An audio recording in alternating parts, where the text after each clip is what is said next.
I am Anthony from HastersNet, and you're watching 10 Questions. Today, I am here with Danni Dolphin. I will ask 10 questions about her experience as a YouTuber, as well as what led her onto that path. Hi, Danni. Hey, Anthony. I have 10 questions to ask you, and I more or less ask everyone the same thing, except these will be specifically adjusted for you. If at any time your response leaves an opening, I may ask a follow-up question. Are you ready to begin? I'm ready. Okay. What entertained you while growing up? Yeah, what entertained me growing up, probably, like when I remember at 2 or 3, the first time I saw cartoons, I absolutely fell in love with that. And yeah, Transformers I remember seeing super early too, like that was one of the first ones, and also Ninja Turtles, and yeah, anything like that, like anything that wasn't human related, I was super into, like robots. The first time I got my hands on a turtle, I loved it. And, you know, just because of the way I'm living and stuff, I think Transformers always intrigued me because they could change into something else, even though I didn't fully know what as a kid was experiencing. It was just something about that, you know, they weren't human and they could change. And yeah, I guess movies, but mostly cartoons like Ninja Turtles, Transformers, huge impact. And I was zoned in on that. Like, I remember when I got my first turtle in my hand, I knew I would be doing something with toys for the rest of my life. Like, honestly, like it was one of those moments. And yeah, I was like 5 or whatever at the time. So okay, so what is your favorite Ninja Turtle? Leonardo. I guess I know he's kind of the boring turtle in that, but I just like that, you know, he's so-called the leader, so he was like leading the group, and I always felt like I wanted to be like some sort of like, you know, leader, or like, you know, people that follow me in a sense of like doing good. I don't know, that's a weird thing, but I liked how he was, yeah, just like the leader, and he was blue and he had swords, I guess, so I was down for that. Okay, so what's your favorite Transformer then?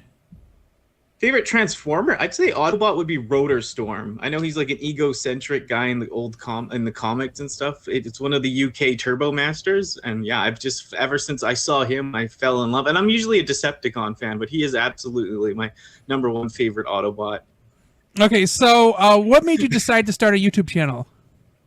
Yeah, I'd say it would be gaming. Like, I'd say, like, to be honest with you, it might be cliche, but like AVGN and, you know, Pat the NS Punk, seeing that stuff back in the day. Like, I had a gaming channel to start, and yeah, just seeing them. I've always been, you know, I worked on production as like actual union shows, and I was my background is film and stuff. I went to college for, like, you know, digital filmmaking and stuff, and yeah, I just seeing what they did on their own, especially James, like in AVGN, seeing that he did all that stuff basically on his own and the passion he had for it.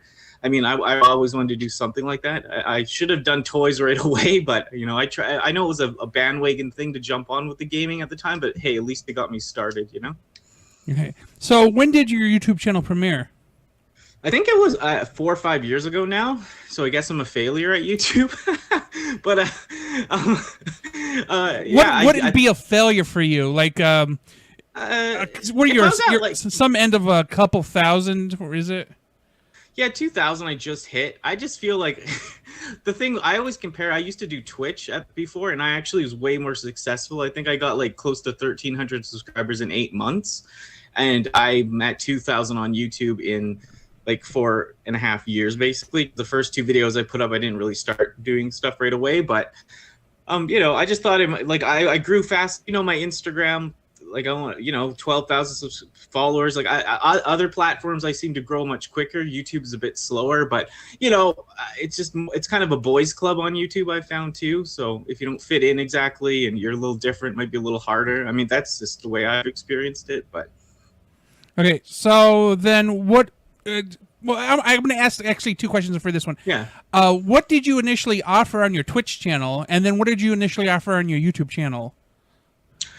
Yeah, what I offered on the Twitch channel was a lot more, like, I was live streaming. The best thing that took off for me was live streaming GTA 5, the newest one. And the thing about that is we had so many people join in, and I think that's what it was. It was more community based. I was doing 8 hours a day, 5 days a week, and I had people jumping in and joining us and crewing up. So we had like a whole crew. Everyone had characters. We'd be doing heists, making money, and I think that all that interaction. And this was 2013 or 14, and there wasn't a lot of trans people on there, so I did take a lot of heat at the time. But the people that loved me and the things we had was absolutely, like, you know, pretty fun. So we're talking like straight PlayStation. Yes, Xbox at the time. But... Okay, yeah, because I was like, it wasn't PC mod scene at all like it is now. No, it was very like just. I had my Xbox. I had an Elgato. and I just went for it. And more people, like, since you can join in GTA, they'd be in the chat, like, let me join in and all that. And I think that's what it's really community based. I know it is on YouTube as well, but it's like, it's super interactive on Twitch, right? Because you can have people in your talking, like the text chat, join in you with the talking on the microphone on the Xbox parties. And I just feel like more, I guess that's how you grow faster, because there's just so much connection. Okay, so then what did you start offering when you decided to go YouTube? Yeah, I think I kind of got from Twitch, some trolling and all this crazy stuff kind of pushed me off of it after a while, because I kind of got burnt out. And on YouTube, I just like the idea of, like, because I am, like, my filmmaking background, I just like the idea I could, like, make it on my own time, post it when I want, and just kind of do that. And at the time, I was just doing, like, maybe more like video game pickups, reviews, stuff like that on YouTube. But I mean, it took a little of the stress away. And I liked the thing that I don't like about Twitch is you have to be in that chair and you have to be there for 8 hours. So, like, if stuff comes up, you start missing out on life, like a birthday or a surprise. Go to here, go to there, and you're like, no, I'm just gonna stay in and play a game. And the thing I like about more of the toy stuff now is, like, it's more open ended. I'm out there hunting. I'm not just stuck, like, in a chair on a gaming device. So, yeah, and just trying to just offer what I can on YouTube. Toy hunts and all that. So I guess what was the first things you posted then on your YouTube? On YouTube, the very first things with the 2 transition videos I made. So it's just kind of like old me, give people an idea of my life. And that's all I focused on for that kind of stuff on my channel, just how I live. And then the first video ever besides that was a Amiibo unboxing video. And then, I was just doing game pickups, more Amiibo unboxings. I tried some vinyl, throwing up some, because I'm a huge rap fan, throwing up some Eminem vinyls, video game pickups. But yeah, those are like the first videos I ever made. Okay, so then I'm asking, how many Amiibo do you have?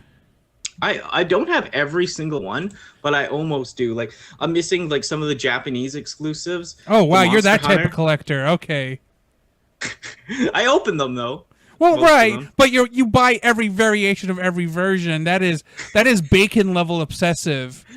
Yeah, I've not tackled people trying to get the Amiibos, but I've pushed my weight around, and, like, I'm there. Like, if I know something's coming out, I was there out for, like, a Gears thing that came out, Gears of War thing. I was there 12 hours early. I've been to a place easily 6, 5, 8 hours early for something. So okay. So what trends have you seen change with online content creation since you started your YouTube channel? Yeah, like, what changes? Yeah, like, what things have changed for you as far as how you see YouTube and how you've changed your channel to adapt?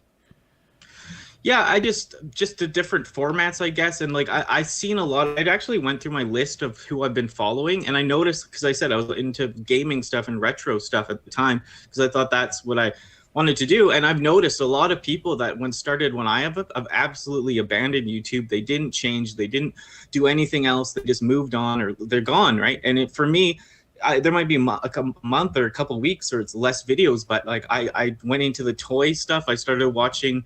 I've always had Transformers in my background with the gaming stuff, and I've always said I wanted to try it out. And I think my first Transformers review ever was, like, G1 Encore reissue of Megatron, and I tried that out, and it was years later.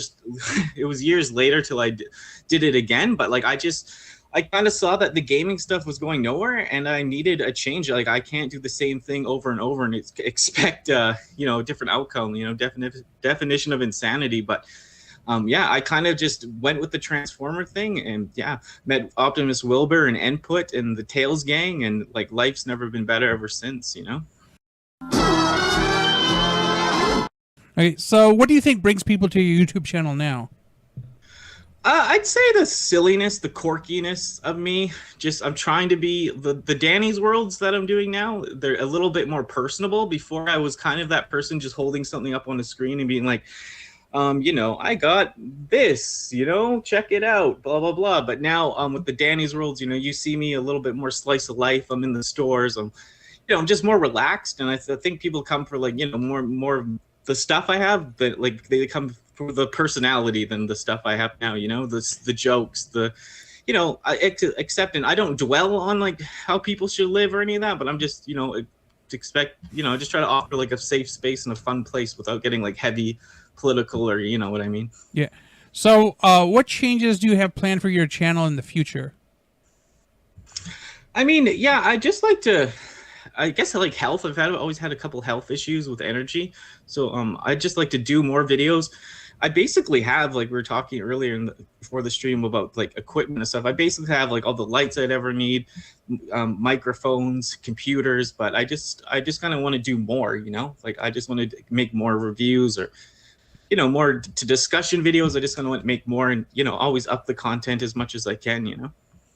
Well, see, that leads us into the next question. Actually, what changes would you like to make if you had unlimited resources? Yeah, if I had unlimited resources, I know this sounds like absolutely pitiful, but I would love to hire a friend. You want to hire somebody to be your friend, or hire a friend to be? Yeah. Oh, okay. No, yeah. Well, the thing is, I know people, but they're my age, like 35. They're either with their family or they got out of the responsibilities. When I was younger, I miss having someone that I could just, a camera person, hold this, like I used to be with my ex for like 10 years, and there was always that partner to work off of. And I just, if I had unlimited resources, I would hire like a person that like, even if it was twice a week and I paid them whatever amount they wanted, just to like help me with some setup, like film me while I'm out doing stuff, just to add that extra hands. Cause like I'm a one, Dolphin army, and I'd love to have another person to bounce off with. And yeah, like I know people, but like I said, people are so busy now, especially when you're a bit older. People got obligations, right? They got those lives and they're adulting. Yeah, and I'm like, where are the people that just want to hang out and like go shopping and look for toys? But I mean, yeah, it sounds a little strange, but I would die to have someone help me. Okay, so we're going to move into some talking points. Can you tell me a little bit about your Danny Dolphin podcast? Yeah, that actually kind of ended, I guess. Like I switched that over to Let's Talk About It, I guess. And that just focused on Transformers news. I had the long format podcast with a friend, but I just kind of went south, or not doing that as much anymore. So yeah, I kind of reverted the Transformers segment into Let's Talk About It. But Danny Dolphin podcast, I'd love to bring back. I just like maybe need another person, because it's easier to bounce off with. But I mean, the Let's Talk About It, I can easily talk about some news clips for like 20-30 minutes and just get into it. So I kind of transferred it over that. But that's just my way of bringing up stuff. And I don't do like too much speculation, or too much like things I don't know about. I kind of have to have some knowledge or some passion about the figure before it's released, and then I talk about it, because then it comes from the heart, I think, a bit more. Okay, so tell me about your involvement with the Tales from Teletraining podcast. Yeah, I love them so much. Crimson, Input, Triple R, the main crew. Kato's a part of that, of course, and all them. But yeah, it just, one day, I think Wilbur was one of the first people. I know he's not Tails, but Wilbur reached out for me to do some kind of, do whatever it's called when you... Sorry, when you work with someone or whatever, like kind of thing. And then Input one day reached out to me and was like, hey, would you want to be on Tales as a guest? And yeah, I didn't know what I was getting myself into. And of course, nervous, because like I haven't worked with a lot of people at the time, and I was still new into the Transformers world. I didn't know you guys, and this whole world existed with all these people. And he brought me in, and yeah, they asked me to join it again a few more times, and I became like a regular on there, and they accepted me in, and it's changed my life. I got to meet you guys, and also them vouching for me and saying that I was like okay and cool enough to be around. I mean, I've gotten so much love, and I feel like I definitely owe it to them and to you now for letting me into the TF reviewers and all that. So I'm highly appreciative of it all. Okay. So, in addition to Transformers, and you did mention you have a love for the Ninja Turtles, but you also collect I've only seen the DC heroes. Do you collect Marvel as well? Yeah. I kind of just quickly show a little, like, of this shelf. I got some NECA, some Marvel on there. Okay, so what is your favorite DC and favorite Marvel characters? Yeah, I guess for DC, it'd be cliche to say, but I guess I like Harley Quinn. Like I know she's so oversaturated nowadays, but I always liked her crazy personality. And Batman, he's cool like for the DC stuff. I'm not too hardcore DC. I just like I've always liked the Dark Knight trilogy way more than any Marvel movie, because like I like it's still not super realistic, but it's like trying to be that borderline realistic take. I think that's incredible. So those movies always stand out to me. But yeah, Harley Quinn, and then did you say Marvel? Yeah. I guess it would be Spider-Man. I know that sounds whatever, but oh, that's cliche. This review's over. I know, but I just, well, if you want to, Spider-Man was the guy that got me in for Marvel. Always loved him, but I say Venom and Carnage are like closely up on there as like, you know, people I love, because as a kid, you know, I had a lot of issues of who I was, and I had a lot of hate in my heart. So I always like the Decepticons or like Venom and Carnage a lot, because I related to that. A lot of pent up anger.